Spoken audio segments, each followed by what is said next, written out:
ఓం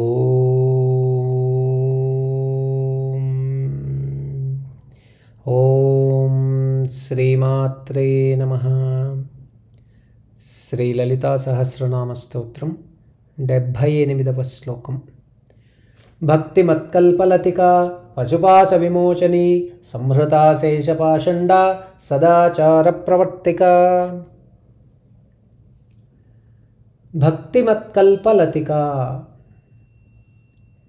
భగవంతుని గుణగానం చేయుట వినుట వలనను మనస్సు భగవద్భావన యందు అర్పితమగునదే భక్తి. భక్తి అనేది ఒకప్పుడుండి మరొకప్పుడు లేనిది కాదు. అది ధారాపాతంగా శాశ్వతంగా మెదులుతూనే ఉంటుంది. మనస్సును శరీరములను పరవశం చేస్తుంది భక్తి. భగవంతుని యందు అర్పింపబడ్డ మనోబుద్ధులను కలిగి ఉండునదే భక్తి. సర్వధర్మాన్ పరిత్యజ మామేకం శరణం వ్రజ అన్నదే శరణాగతి. భక్తికి నిర్వచనం. ప్రతిఫలమును ఆశించని భక్తియే భక్తిమతి. త్రికరణములను శుద్ధిపరుస్తుంది భక్తి. మనోనైర్మల్యాన్ని ప్రసాదిస్తుంది. కామము లేని భక్తజనులకు సర్వమును తుదకు మోక్షాన్ని ప్రసాదించు జగన్మాత భక్తుల పాలిటి కల్పవృక్షం.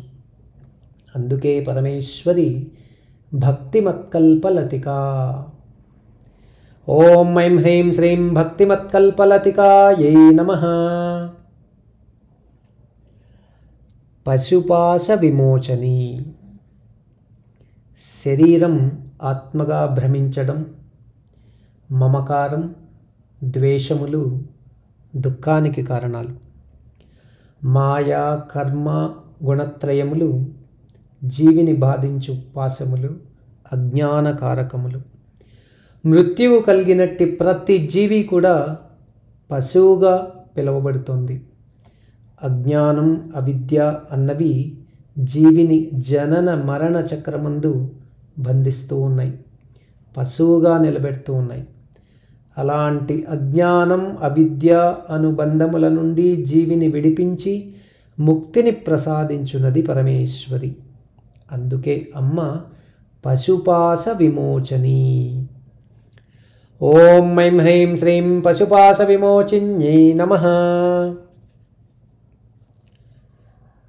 సంహృతాశేషపాషండ. వేదములలో చెప్పబడిన సంప్రదాయములకు విపరీత అర్థములను చెప్పేవారు, శ్రౌత స్మార్త కర్మలను నిరసించినవారు, స్వధర్మాన్ని అనుష్ఠించనివారు, భగవంతుని యందు భక్తి భావం లేనివారు, అజ్ఞానాన్ని ఆదరించేవారు,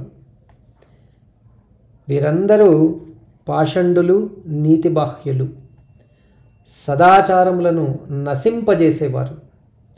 అలాంటి వారిని కూడా కరుణించి వారి యందుగల పాషండత్వమును నశింపజేయునది అమ్మ.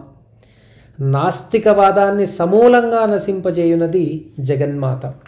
అందుకే అమ్మ సంహృతాశేషపాషండ. ఓం ఐం హ్రీం శ్రీం సంహృతాశేషపాషండాయై నమః.